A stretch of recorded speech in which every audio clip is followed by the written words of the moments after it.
नमस्कार दोस्तों, welcome back to civil काम। तो आज हम लोग करने वाले हैं इंट्रोडक्शन ऑफ सर्वे के जो पहला चैप्टर है उसके टॉप 12 क्वेश्चन।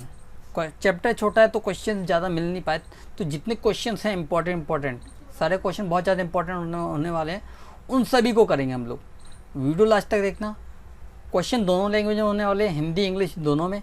अगर किसी भी कहीं भी अगर आपको डाउट लगता है हिंदी वर्जन में तो इंग्लिश वर्जन को ही सही मानना, क्योंकि जो हिंदी वर्जन है उसको इतनी प्रायोरिटी नहीं दी जाती। चाहे वो एग्ज़ाम हो, अगर आपका यूनिवर्सिटी एग्ज़ाम होगा तो वहाँ पे ये दिक्कत आएगी कि आपको डाउट लगेगा कि जो इंग्लिश वर्जन है या फिर जो इंग्लिश में लिखा हुआ क्वेश्चन है या फिर हिंदी में लिखा हुआ क्वेश्चन है कौन सा सही माना जाएगा। अगर हिंदी वाले में गलती है तो इंग्लिश वाला सही माना जाएगा। ध्यान रखना कि हिंदी वाले में गलती है तो इंग्लिश वाला सही माना जाएगा। ये होता है एग्ज़ाम्स में, तो आप लोग इंग्लिश वाले को ही देखना। वैसे तो हिंदी देखना, अगर कहीं डाउट लगता है तो इंग्लिश वाले को भी देखना, है ना। तो क्वेश्चंस करेंगे वन बाय वन। ये कुछ इन्फॉर्मेशन है मेरे बारे में, तो हम लोग स्टार्ट करते हैं वन बाय वन। हर एक क्वेश्चन को करेंगे डिटेल में, उसको सॉल्व करेंगे। दोनों लैंग्वेज में क्वेश्चन होंगे। चलिए, पहला क्वेश्चन क्या कहता है, वीडियो पॉज करना है, आंसर सोचना है। अगर आपका आंसर सही है तो चेक करना है, अगर नहीं है तो उसको आपको सही करना है कि क्या आपने गलती की है। इसी तरह आपको सारे क्वेश्चन करने हैं। क्वेश्चन मैं पढ़ूंगा इंग्लिश में, उसका मतलब भी बताऊंगा। आप लोग हिंदी में देखना चाहते हैं तो नीचे हिंदी में ट्रांसलेटेड वर्जन है, उसको देख सकते हैं। क्वेश्चन क्या कहता है, इन प्लेन सर्विंग, यानी प्लेन सर्विंग के दो टाइप होते हैं कर्वेचर के हिसाब से। अगर हम लोग कर्वेचर के हिसाब से बात करें और PDF फाइल की अगर मैं बात कर दूं तो टेलीग्राम चैनल से जाकर डाउनलोड कर लेना, लिंक डिस्क्रिप्शन में, वहाँ पे आप लोग क्लिक करोगे तो टेलीग्राम चैनल पे आपको PDF मिल जाएगी। अगर कर्वेचर की बेसिस पे हम लोगों ने दो टाइप के देखे थे सर्वे। एक होता है प्लेन, एक होता है जियोडेटिक। क्या कह रहा है प्लेन सर्वे में, the curvature of earth is taken into consideration. नहीं, गलत है। प्लेन सर्वे हम छोटे एरिया के लिए करते हैं। अब छोटे एरिया के लिए करते हैं तो कर्व को हम लोग मानते नहीं हैं, और उसके लिए एरिया की एक वैल्यू होती है, वो आपको याद रखनी है। एग्जाम में आपको एरिया की एक वैल्यू आएगी, वो आपको याद रखनी है, मैं बता देता हूँ। प्लेन सर्वे केस में एरिया क्या रहता है, लेस देन 250 किलोमीटर स्क्वायर रहता है। कहीं कहीं 260 नहीं 260 लिखा हुआ हो सकता है, तो वो भी राइट आंसर होगा, है ना। इस केस में जियोडेटिक केस में 250 किलोमीटर स्क्वायर से एरिया ज़्यादा होता है। ये दोनों बात इंपॉर्टेंट है। जब आप PDF डाउनलोड करोगे तो जो मैं लिख रहा हूँ वो आपको वहीं मिलेगा एज इट इज, मैं रफ नहीं करूँगा इन चीज़ों को। तो ऑप्शन ए गलत है। बी क्या कह रहा है, the curvature of earth is not taken into consideration, तो ऑप्शन बी क्या है वो सही है। सी क्या बोल रहा है, the survey extended over small area. हाँ भाई, तो बी और सी दोनों सही है, बी और सी दोनों सही है। तो आप बोलोगे सर कौन सा आंसर सही लगाया जाए। जिस केस में अगर ऐसा कंडीशन पड़ जाती है कि दो आंसर सही होते हैं, बहुत कम केस होते हैं कि दोनों आंसर सही हैं, तो आप लोग जो सबसे ज़्यादा प्रचलित है, प्रचलित का मतलब यह है कि सबसे ज़्यादा उस पर क्वेश्चन पूछे जाते हैं, जो मेन फंडा है। मेन फंडा क्या है यहाँ पे, कर्वेचर का, कर्वेचर ली जाती है या नहीं ली जाती। तो इस वजह से जो आंसर है वो बी होगा। अगर बी वाला ऑप्शन नहीं होता क्वेश्चन में तो आंसर सी होता, है ना। तो इस वजह से इसका आंसर क्या है भाई, बी है। डाउट है तो कमेंट करके पूछना, मैं आपका डाउट क्लियर कर दूंगा।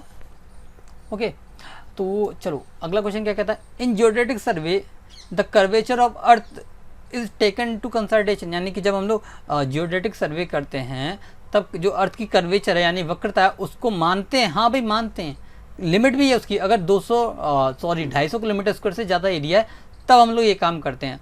और किसी देश का सर्वे करना हो तो हम लोग उसमें जियोडेटिक सर्वे ही करते हैं। तो इसका आंसर क्या हो गया, स्टेटमेंट ए क्या है, सही है। I agree the statement. Okay, चलो भाई अगला क्वेश्चन क्या कहता है, the curvature of earth. Question क्या कहता है देखो, the curvature of earth is taken into consideration. Consider यानी मानना, है ना। कंसिडर यानी मानना। कंसिडर को कैसे याद करना है कि जैसे कि आपका इजराइल कंट्री, मैं बता रहा हूँ पॉलिटिकल चीज़ें लेकिन फिर भी सीखना इंपॉर्टेंट है। कैसे रिलेट कर सकते हो कि आपने नीट में एक टर्म सुना होगा कि इजराइल को बहुत से देश कंसिडर नहीं करते एज अ कंट्री। कंसिडर यानी मानना, कंसिडर यानी मानना, है ना। इंग्लिश का यही फंडा है कि एक वर्ड का अलग अलग जगह अलग अलग मतलब हो जाता है। तो यहाँ पे हमारे जगह जो हम लोग क्वेश्चन कर रहे हैं यहाँ पे इसका मतलब मानना या फिर लेना, है ना। Is taken into consideration if limit of surveys. Curvature को हम लोग कर्वेचर को लेते हैं लिमिट को, अगर कर्वेचर को हम लोग मानते हैं अगर उसकी एक लिमिट से ज़्यादा है, कौन सी लिमिट, एरिया की, तो इसका ऑप्शन क्या है, ऑप्शन ए क्या कहता है 50 से 100 किलोमीटर स्क्वायर, बी क्या कह रहा है 100 से 250 kilometre square, 200 kilometre square sorry, और सी कह रहा है 200 से 250 किलोमीटर स्क्वायर, डी कह रहा है 250 किलोमीटर स्क्वायर से ज़्यादा, मोर देन। तो मैंने पिछली स्लाइड देखो, जियोडेटिक सर्वे हम लोग कर्वेचर लेके चलते हैं भाई, कर्वेचर ले के कब चलते हैं, जब एरिया मेरा 250 किलोमीटर स्क्वायर से ज़्यादा हो, ना कि बराबर। तो यहाँ पे बच्चे जो कंफ्यूज होते हैं, दो ऑप्शन में कंफ्यूज होते हैं, 200 से लेकर 250, भैया 200 से लेकर 250 या फिर 250 से नीचे, तो उस समय हम लोग प्लेन सर्वे मानते हैं, और प्लेन सर्वे के केस में हम लोग कर्वेचर को लेते ही नहीं है।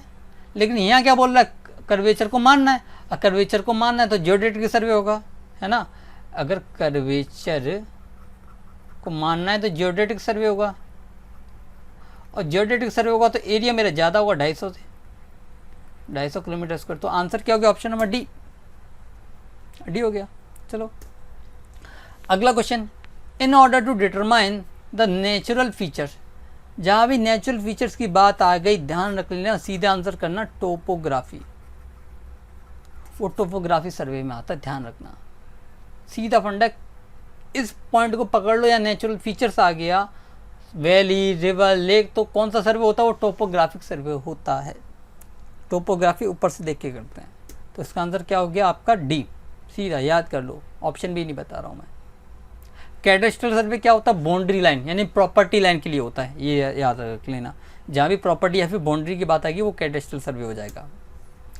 अब क्या बोल रहा है यहाँ देखना, the surveying use to determine the additional detail such as boundaries of field, बात आ गई ना बाउंड्रीज, अब बाउंड्री कब करते हैं हम लोग, जब हम लोग किसी प्रॉपर्टी लाइन को फिक्स करते हैं कि ये मेरी प्रॉपर्टी है, तो उस केस में उसको बोलते हैं कैडेस्ट्रल सर्वे। तो आंसर क्या हो गया इसका, सी हो गया, सी हो गया भाई, ऐसे याद करना आपको।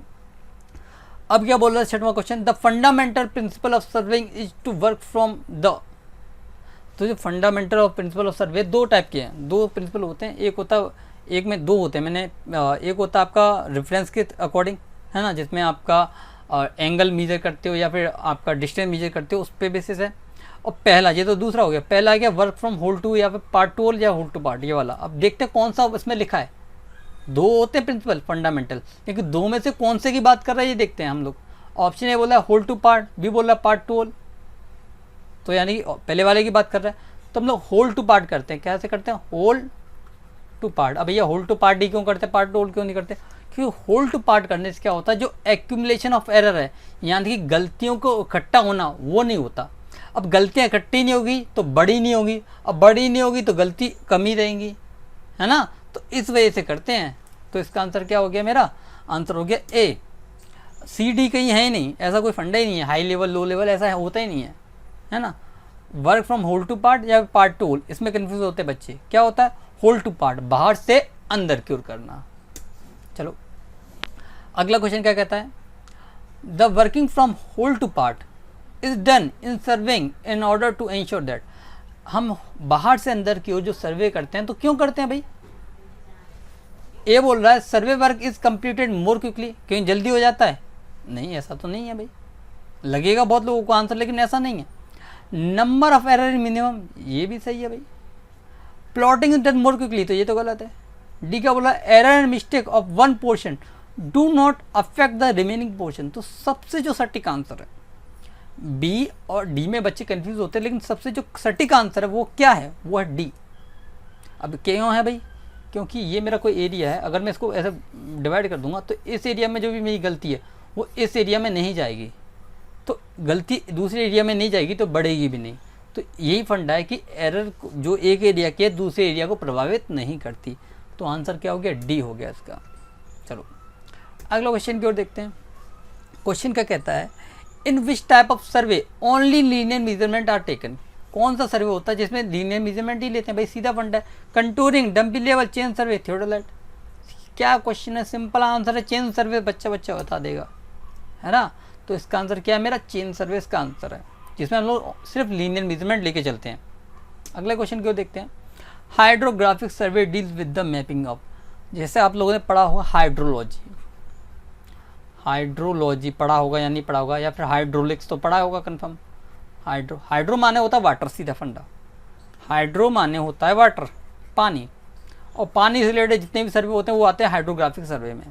तो ए क्या बोल रहा है, हेवनली बॉडीज़ यानी हैवी वाटर बॉडीज़, या फंडा मतलब इसका ये। बी बोला है कैनाल सिस्टम, कैनाल भी पानी में होता है, भी कैनाल में भी पानी होता है। सी बोला लार्ज वाटर बॉडीज़, तो इसमें भी पानी है भाई। डी बोला ऑल ऑफ दिस, सभी, तो तीनों में ही पानी आ रहा है, तो इस वजह से इसका आंसर क्या हो गया, डी हो गया भाई। इसका आंसर क्या हो गया, डी हो गया। चलो अगला क्वेश्चन क्या कहता है, measurement by distance of chain is called. जब चेन से जो डिस्टेंस मेजर करते हैं तो उसको क्या बोलते हैं, चेनिंग, लेवलिंग, रेंजिंग, या फिर सभी। गलत, तो उसको बोलते हैं चेनिंग। चेन से जो डिस्टेंस मेजर करते हैं उसको बोलते हैं चेनिंग, या फिर चेनेज, चेनिंग भी बोलते हैं, या फिर चेनेज लिख के आ जाएगा, चेनेज, तो कंफ्यूज मत होना, दोनों का मतलब एक ही है। लेवलिंग क्या, लेवलिंग वाले चैप्टर में वर्टिकल डिस्टेंस मेजर करते हैं। चेनिंग में क्या, हॉरिजॉन्टल डिस्टेंस मेजर करते हैं, लिख देता हूँ मैं। चेनिंग में क्या है, क्षैतिज दूरी यानी हॉरिजॉन्टल डिस्टेंस। लेवलिंग में क्या करते हैं भैया हम लोग, ऊर्ध्वाधर दूरी यानी वर्टिकल डिस्टेंस।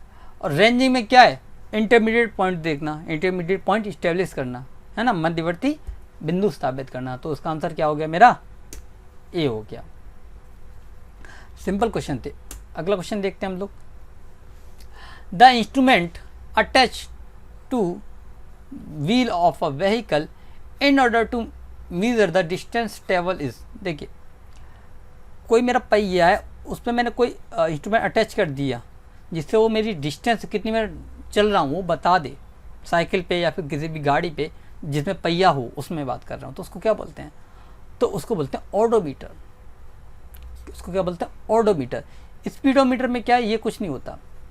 ऑडोमीटर क्या में क्या करता है, ऑडोमीटर में ये नंबर ऑफ साइकिल बता देता है, नंबर ऑफ साइकिल, कितने चक्कर घूमा है ना। और किसी भी पहिए की परिधि क्या होती है, 2πr, ये डिस्टेंस हो गई, और कितने चक्कर घूमा उसको नंबर उससे गुणा कर देते हैं, कितनी डिस्टेंस चली वो निकल आती है। तो आंसर क्या हो गया मेरा, सी हो गया। देखो भाई स्पीडोमीटर आपकी गाड़ियों में लगा हुआ होता है आगे, वो डायरेक्ट आपको डिस्टेंस मेजर करके बताता है सीधा। चलो measurement by distance of chain is called, ये तो हम लोगों ने कर लिया है ना, ये तो रिपीट हो गया क्वेश्चन। तो जो क्वेश्चन नंबर 11 है, इतने क्वेश्चन आपके, तो यहीं तक आप लोगों को करना है। आगे चल के जैसे आपके शायद हाँ सेकंड चैप्टर जब हो जाएगा आपका चेन सर्वे का, उसके बाद 50 क्वेश्चन करा दूंगा मैं पहले और दूसरे चैप्टर के मिक्स करके, और कुछ क्वेश्चन उसमें आपके मेरे ख्याल से कंपास सर्वे के भी छोटे छोटे हल्के हल्के रखे जाएंगे। और जब आपका कंप्लीट हो जाएगा पूरा सिलेबस सर्वे का कंप्लीट हो जाएगा, उसके बाद पूरे चैप्टर के 50 क्वेश्चन मैं करा दूंगा। तो ये तो मेरी ओर से रही बात भाई, ये काम मेरा है करने का, पढ़ाने का आप लोगों को। अब आप लोगों का काम क्या भाई, वीडियो को लाइक करना है, वीडियो को लाइक करना, आप लोग लाइक नहीं कर रहे हो, वीडियो को लाइक करना, अपने दोस्तों के साथ शेयर भी करना है ना, और चैनल को सब्सक्राइब जरूर करना है। अगर चैनल को सब्सक्राइब नहीं करोगे और मैं कोई वीडियो अपलोड करूँगा तो आपको नहीं मिलेगा। अब कुछ लोग क्या सब्सक्राइब कर लेते हैं लेकिन बेल आइकन ऑन नहीं करते, फिर बोलते हैं सर आप वीडियो आ नहीं रहे। ये वीडियो तो आ रहे हैं लेकिन आप लोगों ने बेल आइकन ऑन नहीं करा है, इससे तो आपको नोटिफिकेशन नहीं आते हैं। तो सब्सक्राइब के साथ साथ बेल आइकन भी ऑन कर लेना। तो ये रहा आपका काम, मेरा काम पढ़ाने का, आपका काम ये है। आप लाइक करो वीडियो को, दोस्तों के साथ शेयर करो और चैनल को सब्सक्राइब करो, ये आपका काम रहा, पढ़ाने का काम मेरा रहा। जितना आप लोग लाइक करोगे, शेयर करोगे और सब्सक्राइब करोगे, उतना अच्छा वीडियो मैं रेगुलर लेके आता रहूँगा। फिर आप लोग बोलोगे सर, कमेंट करके बोलते हो सर आपने एक ही वीडियो डाला है, इतने दिन हो गए। तो इसका रीज़न यही है भाई, जब तक आप लोग लाइक नहीं करोगे मुझे कैसे पता चलेगा कि जो मैं वीडियोस बना रहा हूँ आप लोगों को अच्छी लग रही है। मुझे भी तो कैसे पता चलना चाहिए ना, आप लोग कमेंट करके बताते हो ना आप लोग लाइक करके बताते हो। तो ऐसे आप बताओगे तभी मैं और वीडियो लेके आऊँगा। अगर आप लाइक नहीं करोगे और ऐसे वीडियो शेयर भी नहीं करोगे ना सब्सक्राइब करोगे तो वीडियो बहुत लेट आएगी। फिर आप लोग मुझसे नहीं कह सकते, मैं अपना काम करूँगा, आप लोग अपना काम करिए, मैं अपना काम करूँगा। आप लोग सब्सक्राइब करिए, लाइक कीजिए, शेयर कीजिए, मैं आप लोगों के लिए रेगुलर वीडियो डेली लेके आता रहूँगा। अगर पढ़ाई से रिलेटेड कोई भी डाउट रहेगा तो कमेंट बॉक्स है, कमेंट करना, मैं उसका रिप्लाई दूंगा। अगर PDF फाइल डाउनलोड करनी है, टेलीग्राम चैनल दे रखा है, लिंक डिस्क्रिप्शन में, वहाँ से जाके इन PDF को डाउनलोड कर लेना, है ना। तो मिलते हैं नेक्स्ट लेक्चर में। Till then be happy, keep learning and don't forget keep smiling.